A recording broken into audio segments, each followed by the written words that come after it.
इस वीडियो में हम लोग बात करेंगे कशिंग सिंड्रोम के बारे में। कशिंग सिंड्रोम के अंदर हम लोग इसकी definition, causes, types, sign and symptoms, diagnosis और मैनेजमेंट, इन सारे टॉपिक्स को वन बाय वन क्लियर करेंगे। सो वीडियो को एंड तक देखना ताकि आपको पूरा टॉपिक अच्छे से क्लियर हो जाए।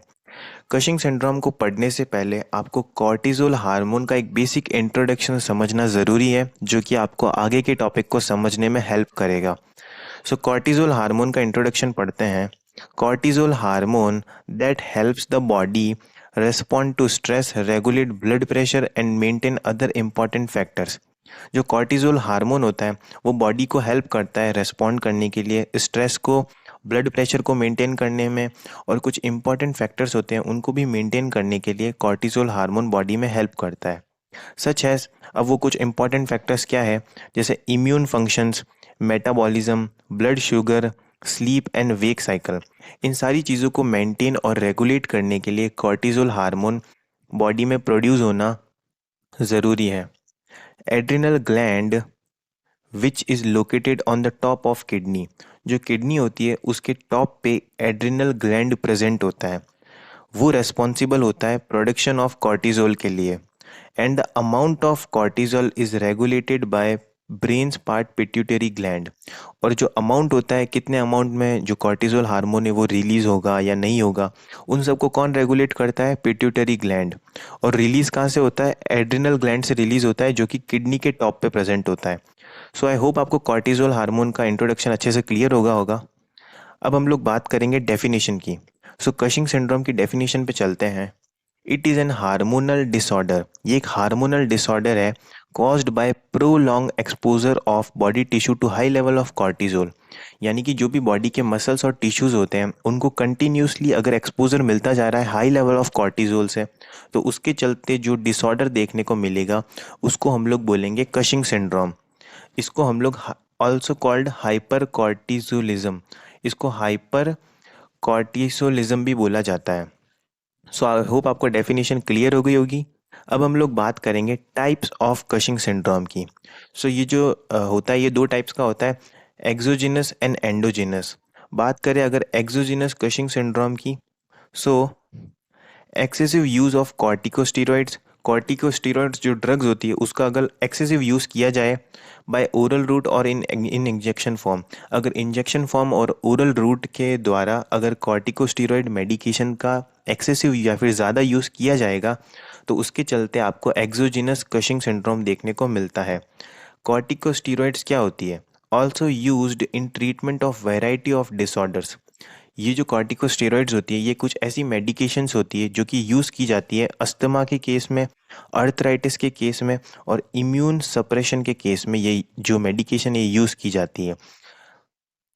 नेक्स्ट बात करते हैं एंडोजिनस कशिंग सिंड्रोम की। So when body produce excessive amount of cortisone due to following cause. इस केस में क्या होता है, जो बॉडी होती है वो एक्सेसिव कॉर्टिजोल हार्मोन है वो प्रोड्यूस करती है कुछ केसेस की वजह से या फिर कुछ कॉजेज़ की वजह से, such as pituitary gland tumour.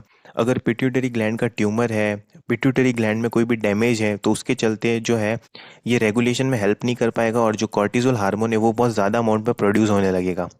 History related to Cushing syndrome, अगर पेशेंट को कोई भी फैमिली हिस्ट्री रिलेटेड है इस डिजीज़ से, तो उसके चलते भी आपको देखने को मिलेगा। Alcoholism and use of contraceptives, contraceptives का लॉन्ग टर्म यूज़ की वजह से भी आपको ये देखने को मिलता है। नेक्स्ट बात करेंगे साइन एंड सिम्टम्स की। सो कशिंग सिंड्रोम के अंदर जो पेशेंट होता है उसको क्या फील होता है, उसके अंदर क्या क्या साइन एंड सिम्टम्स देखने को मिलता है, उनकी हम लोग बात करेंगे। सबसे पहले है रैपिड वेट गेन। इस कंडीशन के अंदर पेशेंट के अंदर रैपिड वेट गेन होगा, यानी कि उसको ओबिसिटी देखने को मिलेगी और पेशेंट का जो वेट है वो बहुत तेज़ी से इंक्रीज करेगा। नेक्स्ट है मून फेस, मून फेस देखने को मिलेगा। एक्सेसिव स्वेटिंग देखने को मिलेगी, बहुत ज़्यादा स्वेटिंग होगी पेशेंट को। थिन व्रिंकल स्किन, जो स्किन है वो बहुत ज़्यादा थिन हो जाएगी। एंड हेयरस्यूटिज्म देखने को मिलेगा, यानी कि अनवांटेड हेयर ग्रोथ, जो पेशेंट की हेयर ग्रोथ होगी वो बहुत तेज़ी से इंक्रीज होगी। एंड डिक्रीज लिबिडो, लिबिडो जो है वो भी यहाँ पर डिक्रीज देखने को मिलेगा, जिसका मतलब होता है डिज़ायर ऑफ सेक्स, जो सेक्स का डिज़ायर है किसी भी पेशेंट के अंदर वो बहुत ज़्यादा डिक्रीज देखने को मिलेगा। इनफर्टिलिटी इन वुमेन, जो वुमेन्स होती है उनके अंदर इनफर्टिलिटी देखने को मिलेगी। नेक्स्ट, हाइपरटेंशन देखने को मिलेगा, यानी कि high blood pressure, high blood pressure देखने को मिलेगा पेशेंट में। हाइपरग्लाइसीमिया, यानी कि इंक्रीज शुगर या हाइपरग्लाइसीमिया भी यहाँ पर देखने को मिलेगा। हाइपोकैलीमिया देखने को मिलेगा, जिसका मतलब होता है डिक्रीज पोटेशियम लेवल। एंड हाइपरनेट्रीमिया भी देखने को मिलता है, जिसका मतलब होता है सोडियम लेवल इंक्रीज, यानी कि जो सोडियम है, सीरम सोडियम लेवल है, वो यहाँ पर इंक्रीज देखने को मिलेगा। Next, osteoporosis. ऑस्टियोपोरोसिस के अंदर हम बोन्स जो होती है वो वीक हो जाती है, वो आपको यहाँ पर देखने को मिलेगा। मसल एंड बोन वीकनेस, जैसा कि हमने अभी पढ़ा, ये देखने को मिलेगा। इरिटेबिलिटी, पेशेंट जो है वो बहुत ज़्यादा इरिटेट हो जाएगा इस कंडीशन के अंदर। तो ये सारे कुछ साइन एंड सिम्टम्स थे जो कि पेशेंट के अंदर देखने को मिलते हैं अगर वो कशिंग सिंड्रोम से सफ़र कर रहा है तो। नेक्स्ट हम लोग बात करेंगे डायग्नोसिस की। डायग्नोसिस के अंदर हम लोग बात करेंगे कौन कौन से ऐसे टेस्ट होते हैं या प्रोसीजर्स होते हैं जिनकी वजह से इस जो डिजीज़ है इसका पता लगाया जाता है पेशेंट में। सबसे पहले हिस्ट्री कलेक्शन किया जाता है पेशेंट का, जो भी पास्ट मेडिकल डाटा है उसको एनालाइज किया जाता है। नेक्स्ट है फिजिकल एग्जामिनेशन, पेशेंट का पूरा फिजिकल एग्जामिनेशन किया जाता है। डेक्सामेथासोन सप्रेशन टेस्ट, ये एक टेस्ट होता है जो कि किया जाता है। Cortisol taste like blood saliva and urine, blood saliva और यूरिन का टेस्ट किया जाता है कॉर्टिजोल को मेज़र करने के लिए। लेबोरेटरी स्टडीज़ भी यहाँ पर की जाती है, लाइक सीरम सोडियम, यानी कि जो सीरम सोडियम लेवल है उसको यहाँ पर मेज़र किया जाता है। ब्लड ग्लूकोज लेवल को मेज़र किया जाता है। सीरम पोटेशियम लेवल और प्लाज्मा लेवल, इन सारे लेवल्स को यहाँ पर मेज़र किया जाता है। नेक्स्ट है CT scan, ultrasound and MRI scan, इन सारी चीज़ों को भी यहाँ पर किया जाता है। तो ये था हमारे पास डायग्नोसिस। अब हम लोग बात करेंगे मेडिकल मैनेजमेंट के बारे में। मेडिकल मैनेजमेंट में फर्स्ट पॉइंट है, most cases are caused by corticosteroid medications. बहुत ज़्यादा केसेस के अंदर कॉर्टिकोस्टेरॉइड मेडिकेशंस के साइड इफ़ेक्ट की वजह से कशिंग सिंड्रोम देखने को मिलता है, such as those used for asthma, arthritis and other inflammatory conditions, जो कि अस्थमा, अर्थराइटिस और इन्फ्लामेटरी कंडीशंस की वजह से ली जा रही है। Most patient are effectively treated by stopping the medicines that cause the symptoms. In medications को अगर यूज़ करना बंद कर दिया जाए तो जो साइन एंड सिम्टम्स है वो सारे रिवर्सिबल देखने को मिल सकते हैं। If adrenal tumour is present, अगर एड्रेनल ट्यूमर प्रेजेंट है पेशेंट की बॉडी में, it should be removed by trans sphenoidal micro surgical procedure. अगर एड्रेनल ट्यूमर है तो वो सर्जरी के द्वारा रिमूव कर दिया जाता है पेशेंट के अंदर, और जो कि हेल्प करता है पेशेंट को ठीक होने में। If patient is not suitable for surgery, अगर पेशेंट है वो सर्जरी नहीं करवाना चाहता है, unwilling to undergo surgery, several drugs may be given to treat the condition, तो उस कंडीशन के अंदर कुछ ड्रग्स होती है जो कि पेशेंट को दी जाती है, जो कि है कीटोकोनाजोल। सबसे पहले है कीटोकोनाजोल। एड्रिनल एंजाइम्स इनहिबिटर्स भी यहाँ पर दी जाती है, जिनके एग्जांपल्स हमने यहाँ पर नोट डाउन कर रखे हैं। सो ये सारा मेडिकल मैनेजमेंट था। अब हम लोग बात करेंगे नर्सिंग मैनेजमेंट की, यानी कि नर्स के यहाँ पर क्या क्या रोल होते हैं उनकी हम लोग बात करेंगे। ये काफ़ी इंपॉर्टेंट है, तो प्लीज़ इनको पूरा कंप्लीटली देखना। सबसे पहले है provide a protective environment to prevent fall, fracture and other injuries, यानी कि पेशेंट को एक प्रोटेक्टिव और सेफ इन्वायरमेंट प्रोवाइड करना है नर्स को, जो कि फ्रैक्चर्स और इंजरीज को होने से प्रिवेंट करेगा। Provide food high in protein, calcium and vitamins, जो भी फूड है जो प्रोटीन, कैल्शियम और विटामिन्स में हाई है उन्हें यहाँ पर प्रोवाइड किया जाएगा और पेशेंट की डाइट के अंदर ऐड किया जाएगा।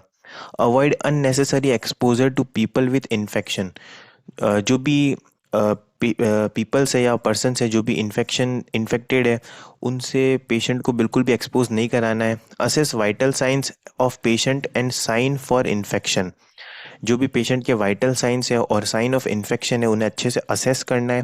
प्रोवाइड अ काम relax environment for rest and sleep, patient को रेस्ट और स्लीप के लिए काम एंड कंफर्टेबल इन्वायरमेंट प्रोवाइड करवाना है नर्स को। Assess patient skin and provide skin care to maintain skin integrity, skin integrity को मेंटेन करने के लिए जो भी स्किन केयर है वो प्रोवाइड करनी है। Encourage assist patient to change position, patient को इनकरेज करना है पोजीशंस को चेंज करने के लिए ताकि जो मसल्स है उन पे लोड ना आए।